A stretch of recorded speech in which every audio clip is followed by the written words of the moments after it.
अरे श्रावणी सुरुवातच जोरदार केलेली आहे. श्रावण बरसलाय आमचं. उलटू धमालमध्ये ही जज होती, मला काय जज केलं हिने. म्हणजे मी डान्स करत होती आणि मला फर्स्ट प्राइज दिला. सो मला असं वाटतं की आमचं सर्कल कम्प्लीट झालं. माझ्यासाठी तर ही भूमिका मला स्वामींचा प्रसाद वाटतो. स्वामींनी दिलेली आहे आणि मी स्वामींवरती विश्वास ठेवून पुन्हा एकदा काम करायचं ठरवलं आहे. नमस्कार मंडळी, मी श्रावणी विलास लकेश्री तुमचं मराठी वाहिनीमध्ये खूप मनापासून स्वागत करते. मला आता फार आनंद होते कारण एक गोड आणि आनंदी जोडी माझ्यासोबत आहे आणि ते पमा आणि सुभाष. कसे आहात? एकदम मस्त. अरे श्रावणी सुरुवातच जोरदार केलेली आहे. श्रावण बरसलाय आमचं. मला एक विचारायला आवडेल. मी म्हणाले तुम्हाला की मला सुरुवातीलाच विचारायचंय. दरवेळी एक कठोर, रागिष्ट आणि असं दुसऱ्यांना त्रास देणारे किंवा असं सारखे चिडलेले चेहरे असणारे असतात असे, पण आता एकदम कट्टू अपोजिट, शांत, सोज्वळ, लाडके बाबा आहात. कसं वाटतंय? फार छान वाटतंय. सतत नाही तर लोक जवळ यायची, घाबरायची मला, नको चिडतो असं वगैरे. आता याने फार वेगळं होईल. बेसिकली लहान लहान मुली की बाबा बाबा म्हणून येतील, पप्पा पप्पा म्हणून येतील. भारी वाटते मला. पूर्ण वेगळं कॅरेक्टर आहे, प्रेमळ आहे. एक खऱ्या आयुष्यात जसं मला लहान मुलं खूप आवडतात, त्यामुळे तसंच हा बाबा आहे. त्यामुळे मला मजा येते करायला, खूप भारी वाटतं. चारही पुरे अशा पप्पा करत माझ्याकडे येतात आणि मला मिठ्या मारतात, पप्पा पप्पा पप्पा मिस केलं वगैरे असं म्हणतात. फार भारी वाटतं.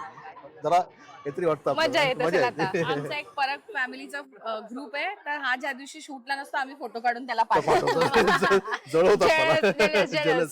पण आता ताई, स्वामी भक्त आहात आणि सुरुवातच डिजिटल मध्ये स्वामींच्या रीलने झाली होती. कसं वाटलं होतं तेव्हा? माझ्यासाठी तर ही भूमिका मला स्वामींचा प्रसाद वाटतो. स्वामींनी दिलेली आहे आणि मी स्वामींवरती विश्वास ठेवून पुन्हा एकदा काम करायचं ठरवलं आहे. तर पूर्वी कसं होतं की माझं घर सांभाळून मी काम करत होते, म्हणून ते इतकं फुलफ्लेज नव्हतं.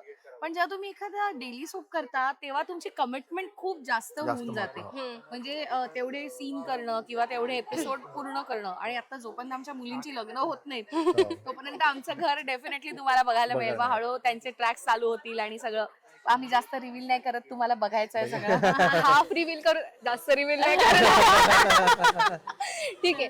पण आपण म्हणतो की आपली एक मुलींची एक फॅमिली असली की एक धमाल असते, मजा असते. लग्न सराईमध्ये तर खूपच मजा येते, पण नंतर जरा असं शांत होतं. पण ती लग्न सराईची जी धावपळ असते ना, ती तुम्ही मजा करणार आहातच, पण ते एक मेंटली प्रिपरेशन, एवढं लग्न अटेंड करायची आहेत, एवढी लग्न मुलींची करायची, ती कशी सुरू आहे? मी तुला सांगू, आधी मुळात घरात जर मुली असतील ना तर दंगा असतो. मुलं कसं असतात, मस्तीखोर असतात, पण मुली ना प्रेमळ असतात आणि जीव लावतात बघ पटकन. म्हणजे मुलांचं कसं असतं, त्यांचं प्रेम असतं ते दाखवत नाही, पण मुली एकदम असं लाडे आणि धमाल असते. म्हणजे मग भांडणं हे ते सगळं. आता ते आमची छोटी वाली सगळ्यात बोलते की तुम्ही सेकंड हँड वापरत असाल, मला तर फोर्थ हँड मिळतं वगैरे. तर आणि प्रत्येकीचं कसं आहे, आमची अनुश्री अशी टॉमबॉय आहे, शरू थोडी आगाऊ आहे, जास्त आगाऊ आहे. आसावरी आमची एकदम शांत, सोज्वळ, समजूतदार, गुणी आहे.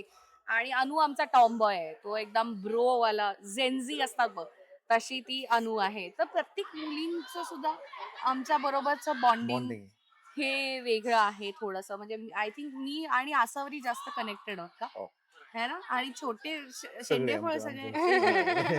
सो ती मदत करते आणि म्हणजे ती अशी एकदम समजून घेणारी आहे. सो असं धमाल आहे. पहिली असं तिला जाण आहे सगळ्या गोष्टीची, काय आहे बाबा आपली त्रास. ती त्या तिघींची आई आहे म्हटलंच तरी चालेल. मोठी बहीण त्यासाठीच असते. आई नंतर ती एक आहे जी कान पिळून सांगेल की चुकीचं करताय. चिन्मयी बद्दल विचारायला आवडेल. चिन्मयी म्हणाली की काय म्हणाली? चिन्मयी म्हणाली की जेव्हा पहिला लुक टेस्ट झाला तेव्हा म्हणाली की मी जेव्हा गेले कसं त्यांना कळालं ताईला की ही मुलगी आहे, तर लगेच फोटो वगैरे काढून, अरे तू मुलगी आहे माझी, एवढं छान मॉम त्यांना तुम्ही फील करून दिला होतास. तिला ते सरप्राइझिंग होतं की अरे बापरे, असं पण कोणी आपल्यासाठी वागू शकतं का, किंवा एवढं वॉर्म फिलिंग देऊ शकतं का. तर तुम्ही नोटीस केलंस तर माझ्या सगळ्या मुली माझ्यासारख्या दिसतात. चिन्मयीची जी हनुवटी आहे ती, चिनू एक मिनिट इकडे, मला तुम्हाला दाखवायचं आहे की माझी आणि चिनूची हनुवटी पण सेम आहे. जरा इकडे ग, ही बघ. त्यामुळे आम्ही अगदी बऱ्यापैकी आई मुलगी वाटू शकतो आणि आम्ही त्याच्यात तू आपलं सांगितलंस का की आपण म्हणजे आपलं सर्कल कम्प्लीट झालंय. full तेच to आम्ही धमाल. बोलत होतो आता. नाही नाही ते नाही, फुल टू धमालचं सांग सांग सांग. हा. हा, मोठ्याने बोल, मी इकडे माईक सांगितलंय, आहे. मी सांगितलं माझ्या परत interview परत मध्ये. माझ्या इंटरव्ह्यू पण पाहिजे, बोल. की फुल टू धमाल मध्ये ही जज होती, मला त्या जज केलं हिने. म्हणजे मी डान्स करत होते आणि मला फर्स्ट प्राइज दिलं.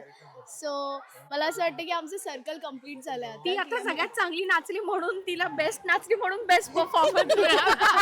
आणि ती इतकी क्यूट ट्विटी सारखी दिसायची छोटीशी असताना. मी जे कार्टून कॅरेक्टर्स करते त्यातलं माझं फेवरेट ट्विटी, आणि ती सेम इतकी क्यूट होती लहानपणी ती. आणि डान्स तर म्हणजे आमचं सनई चौघडेचं जे स्टेप्स आहेत ते चिनूनी केले. तर त्याच्यावर त्या शीर्षक तुम्ही सुद्धा करा आणि आम्हाला टॅग करा सगळ्यांना. सो वाटतंय ना तुला मुली? 15 दिवसच झाले या मुली होऊन मला 15 दिवस. पण माझे गुण थोडे पप्पांसारखे पण आहेत. झालं मी सांगितलं, मस्ती सगळी मला खास हा इंटरव्ह्यू बघावा लागणार. आम्ही बोललो शरू बद्दल. Bye bye. फार तुम्हाला झलक मिळाली सेटवर काय होतं ते. फार वेळ घेणार नाही. बेस्टमध्ये बसमध्ये काम करणं खूप कठीण असतं आणि त्याच्यामध्ये तुम्ही जे डिजिटल साठी कामं केली होती किंवा रील्स बनवल्या होत्या त्यावेळेला तुम्हाला ते कळालं असेल की कसं वाटत असेल त्या कंडक्टर दादांना किंवा मी काय. त्यांना तिथं त्यांच्या मी धन्यवाद म्हटलो त्यांना हा. आणि मी त्यांना सॅल्यूट केला की दिवसभर सकाळपासून रात्रीपर्यंत तुम्ही उभा राहता. हम्म. गर्दी असो किंवा नसो पण तुम्हाला उभं राहायला लागते कंपल्सरी. आणि कुठेही कुणालाही त्रास न देता म्हणजे प्रवाशांना ते तेवढं त्या छान पद्धतीने ते म्हणजे कुठली तक्रार नसेल. सुट्टे पैसे नाही आहेत, महिलांच्या जागेवर बसला, अपंग जागेवर बसला, गर्दी असेल तर कोणी चढू शकत नाही तर त्यांना शिवाय देत. त्यांची काही चूक आहे आता. हम्म. पण बाबा हॅट्स ऑफ आहेत त्यांना. दिवसभर काम करून ते उभं राहून परत घरी जाऊन त्यांना हे सगळं घरचं फॅमिली सगळी सांभाळायची आहे. पण मी त्या दिवशी अनुभवलं आणि त्यांना मी त्या दिवशी म्हणलं तुमचं खरंच कमाल आहे. ऊन असो, आता एवढी गरमी आहे, त्या गरमीमध्ये त्यांना त्या बसमधून प्रवास, पाऊस किती आपल्या पाणीचं असतं तरी ते त्या बसमधून प्रवास, काय कुठला हे नाही त्यांना सगळ्या गोष्टीमध्ये. पण त्यांना बेस्ट सॅल्यूट तुम्हाला. किती गोड. कारण मी रील पाहिली तेव्हा असं झालं की असेल हा विचारूया आपण प्रश्न, कारण एक आपण अनुभवतो ना तो Correct क्षण आहे. आणि थोड्या वेळासाठी आपण ते बनतो. त्यामुळे ताई आपण म्हणतो की जसं आपण दिसतो तसं नसतो किंवा आपला एक थोडासा वेगळा स्वभाव असतो. जसं दादाकडे बघितलं राग येत असतील जाऊ नका, तुमच्याकडे असं किती गोड आहे असं सगळे येऊन भेटत असतात. तुम्ही गोड आहात, दिसता पण आणि आहात पण हे मला जाणवलंय. पण एक असं ना तुमच्याबद्दल एक वेगळं मत तयार होतं आणि ते असं हे मी पण आहे अशी, असं कधी ऐकू आले का तुम्हाला? नाही, ऍक्च्युली मला सगळे खूप ट्रीट पण तसंच करतात ना सेटवर. एकदम म्हणजे प्रेमानेच सगळे वागतात. आणि म्हणजे मी तुला सांगू, जेव्हा तुम्ही स्वामी भक्त असता ना तेव्हा तुमच्या मनात कुठलेही निगेटिव्ह विचार येतच नाहीत आणि तुम्ही कधी चुकीचं वागायचा प्रयत्नही नाही करत. बिकॉज तुम्हाला माहिती आहे की स्वामी भक्त आहे. तर तसं कुठेतरी आमचं झालंय पमाच्या बाबतीत की ती इतकी प्युअर आहे, ती इतकी भोळसट आहे. म्हणजे ती आता तू प्रोमोत बघितलंस की ती म्हणते अरे मी कशाला आले आतमध्ये, मी विसरले. मग हा बोलतो डब्याला प्लास्टिक, ते हा हा डबा डबा. म्हणजे इतकं इनोसेंट आहे. आणि आम्हाला राजू सर करून दाखवतात, त्यामुळे असं काही टेन्शन नसतं की ते सांगतात कसं करायचं. आता एक शेवटचा आपण म्हणतो की बघायला गेल्यावर एक प्रश्न असतो की तो व्यक्ती तसा हवा किंवा ती व्यक्ती तशी हवी. आता तुम्ही तुमच्यामध्ये ती व्यक्ती तशी हवी आणि तो व्यक्ती तसा हवा, काय ठरवलेलं? पर्सनली ती व्यक्ती म्हणजे बायको, होणारी बायको.